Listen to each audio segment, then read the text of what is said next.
So I enjoy punny things, especially when I understand them. So common joke I've been seeing online is that now, as of today, hindsight is 2020. And as we can celebrate today that hopefully this upcoming year and these next 12 months will be far better than the previous 12 months, we have this great feast day that coincides with New Year's Day every year, where we celebrate Mary as Mother of God. And it's an important feast day for us because it tells us more intimately who Jesus is.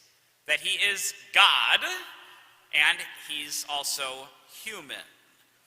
And that's a very important thing to know because it also helps us in our relationship with Jesus. So we're going to start the new year a little more wise and intelligent than we were last year. So there's a thing in theology, we call it the hypostatic union. Why don't we say it together? Hypostatic union. This is the teaching that Jesus, as we celebrate today, is fully God and he's fully human. He's not 75%, 25%. He's not 50-50. He is 100% God and he is 100% human.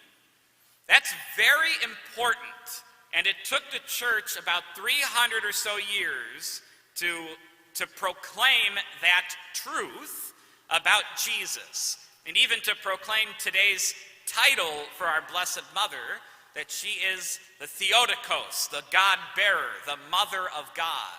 Because how can God, who is almighty and all good and all present and all powerful and eternal, how can God have a mother? That would imply that God was created in the womb, right? That the unmovable mover, the first, the uncaused cause, and all that stuff, that God would need to be created. Okay, well, that's where he's fully human, okay? So yes, the second person of the Trinity always existed. The Word then becomes flesh. The Logos, God, the second person of the Trinity, the Son, comes down, takes on human flesh and a human nature, and then he's human, and then he dies for us. We're getting there. Okay, so that's important for us to know, because when we look at Jesus then, Jesus has assumed everything that it means to be human except sin, because Jesus is God, right? He's fully God, fully human. To sin is to separate yourself from God. God cannot separate himself from himself. That would not make him God. So Jesus couldn't sin. But he could do, and he did, experience everything else. And we call that the soteriological principle. I'll say it one more time. Soteriological principle. Say it with me. Soteriological principle. So soteriology is the study of salvation. All right, for any theology nerds out there that want to look for a fun book to read this year, look up soteriology. They're all fun. They'll help you fall asleep. It's great. But it's good stuff. All right. So the soteriological principle is this. What is not assumed is not redeemed. What is not assumed is not redeemed.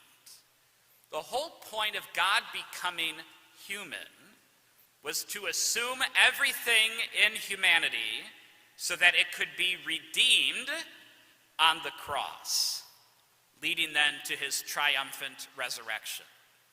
And we see this throughout the history of all world religions, right? I mean, the Jews were not the only ones that were doing sacrifices, especially animal sacrifices, right? So all religions, pagan, the Jews, all of them, they knew that whatever their deity or multiple deities were, that when they were not in right relationship with the deity, whether they referred to that as sinning or whatever they called it, when they weren't in right relationship with their deity, they wanted to do something to make up for that fault or that kind of whatever has now put them out of line with their god or gods.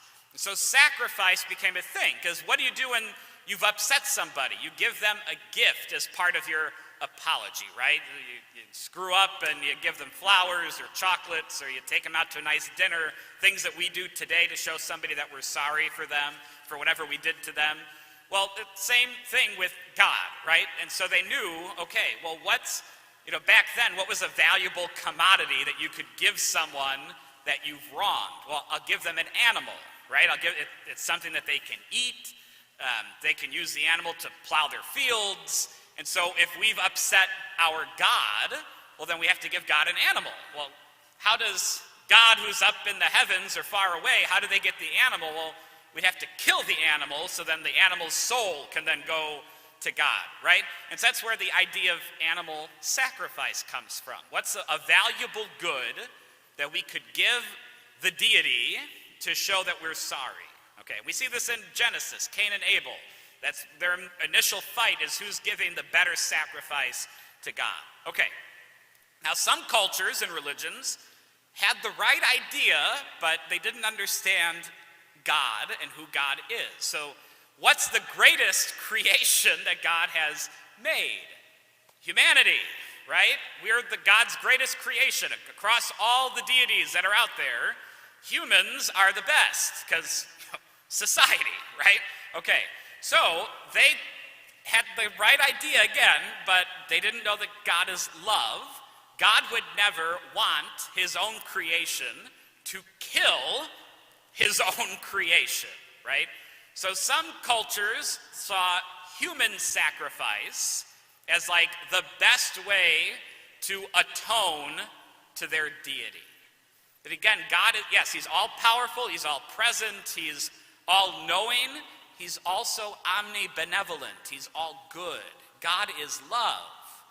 God would never want his greatest creation to kill, even in a great cause such as sacrifice, his greatest creation. But that is the greatest offering to give back to God. So what does he do? He becomes human and offers himself as the perfect sacrifice to atone for the sins of all humanity and to redeem our humanity. So for that to happen, God had to be fully human, and he had to also be fully God. That's why today's feast is very important, friends. And to bring it more into like our regular level, so yeah, he's assumed everything it means to be human. Jesus didn't sin, but he was tempted to sin. He's in the desert for 40 days and was hungry. And when the devil told him, see these rocks, turn them to bread and eat the bread, Jesus wanted to do that, but he knew it wasn't his Father's will, and so he did it, because he couldn't sin, but he wanted to eat. He didn't eat for 40 days. He's fully human, folks. He was hungry, all right?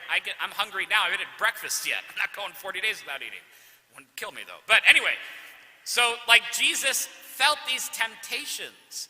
When Lazarus died, we read in John's gospel that Jesus wept at the death of Lazarus. Jesus felt loneliness, depression. He also felt joy and happiness, right? Jesus has been in our shoes.